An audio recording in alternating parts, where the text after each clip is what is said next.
በአንድ ቪዲዮ 93400 ብር ነው ያገኘው። ሰላም እንደምን ናችሁ? ደህና ናችሁ? እስካሁን ብዙ እንዳስጠበቅኳችሁ ይገባኛል፣ ግን ቢሆንም ተመልሰናል። ዩቲዩብ እንዴት ነው መጀመር ምንችለው? ከሱ በፊት ግን አንድ ቪዲዮ ላሳያችሁ። ይሄ እዚህ ጋር የምታዩት ቁጥር ገንዘብ ነው። አንድ ቪዲዮ ፖስት አደረኩኝ፣ ሰው በጣም ስሜታዊ የሆነ 260 ሺህ ምናምን ታየ።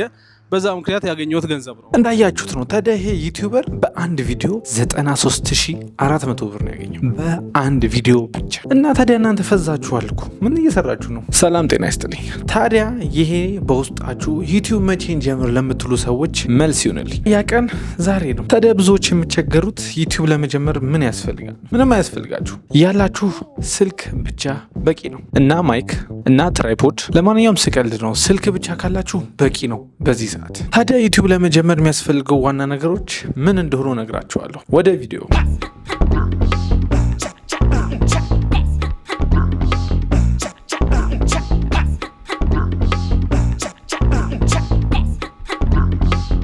የመጀመሪያው ዋናው ነገር ፍላጎታችሁ ምን ላይ የተመሰረተ ነው? ምግብ ማብሰል ነው? ሰዎች ማዝናናት ወይስ ማስተማር ነው የምትወዱት? እሱን ነገር መጀመሪያ ለዩ። ምክንያቱም ዋናው የዩቲዩብ ቁልፍ የምትወዱትን ነገር መስራት ብቻ ነው። የምትወዱትን ነገር መስራት ከቻላችሁ አትሰላችሁ። ሁለተኛውና ወሳኙ ነገር ደግሞ ወጥ መሆን ነው። ቪዲዮ በተከታታይ መልቀቅ፣ ቢያንስ በሳምንት 2 ቪዲዮ መልቀቅ አለባችሁ።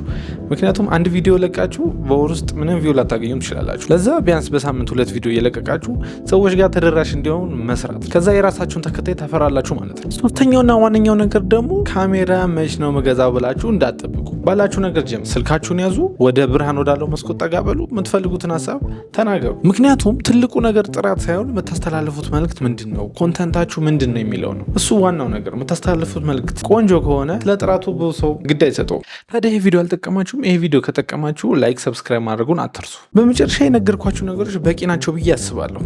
ይህ ነገር ከጠቀማችሁ ላይክ እና ሰብስክራይብ ማድረጉን እንዳትረሱ። ይሄ ሀሳቡ ከተረዳችሁት ዋናው ነገር የእናንተን ሀሳብ አጠቃላችሁ ምን ልስራ ብላችሁ እቅድ ማውጣት ነው። ከዛ ቪዲዮ መቅረጽ፣ ከባድ ነገር የለውም። ዩቲዩብ ላይ መልቀቅ፣ ማንም አይቆጣችሁም ደግሞ።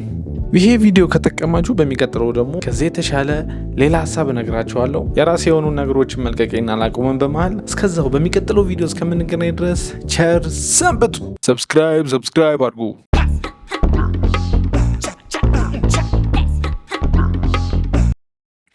ደግሰን ቀኑን ተገባብዘን እንችለዋለን ወይ ሲመሽ ጦር ተማዘን